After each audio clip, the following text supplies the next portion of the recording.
Welcome back to America Decides. The Democratic Party is going through several processes right now, one of them determining how it should move forward and what went wrong.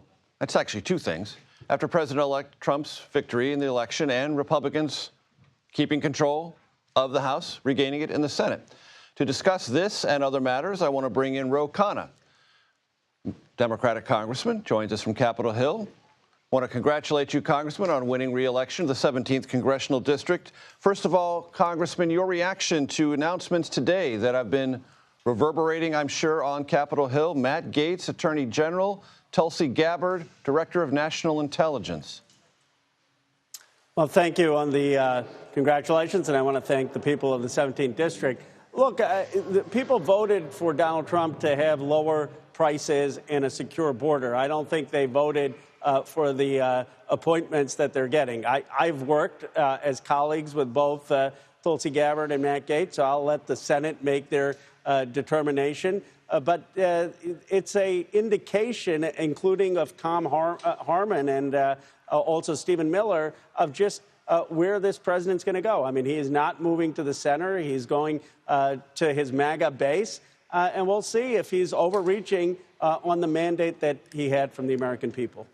Speaking of that mandate, with your permission, Congressman, I want to read to you something that was published in USA Today, an op-ed from a longtime Democratic consultant named Chris Kofinas. He writes as follows: on every level, meaning the election, it was a historic defeat that has created a new bloc of voters who will affect every future election, the hidden Trump Democrat.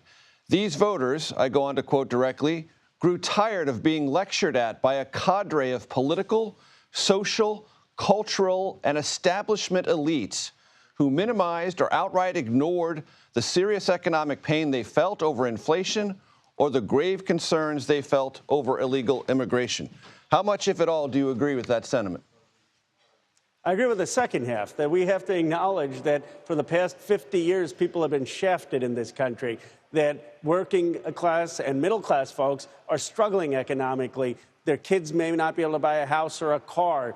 Jobs and factories have gone offshore, and an economic and political system has failed them. And we failed to articulate that, and so people didn't feel seen or heard. And then we can talk about what the solutions are. In terms of, are the Democrats permanently losing voters? I mean, this happens after every election. It's like in a football season. You know, a team wins by 40 points, and suddenly they're going to the Super Bowl. Next game, they lose, and they're out of contention. So the pendulum swings back and forth in American politics. I'm not concerned about that. I am concerned about the Democrats developing a strong economic message and feeling people's pain. And I also think we need to be respectful and humble, even where we have opinions that we may disagree, not lecture people about our views. How about this description, cadre of political, social, and cultural elites?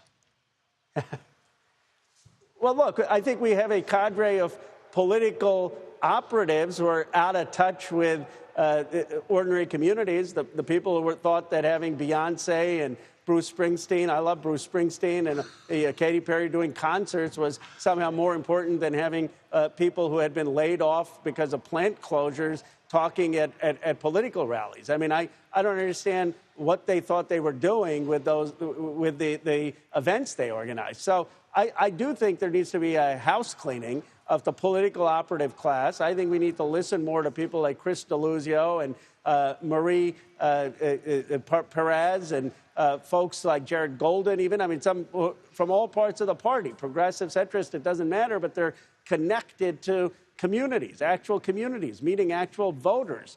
That's what I think we need.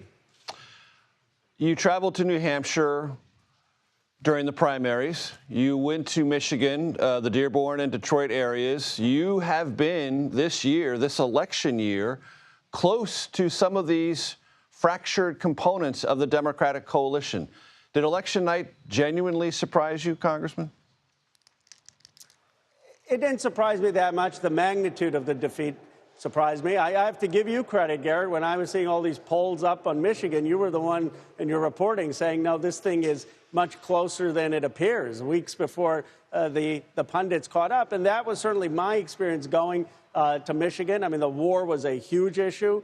The economy was a huge issue. People just weren't feeling that they were part of the middle class. They still felt that they were falling behind. And in New Hampshire, I think that there was a mistake in not campaigning there, and that probably resulted in the races being closer than people expected.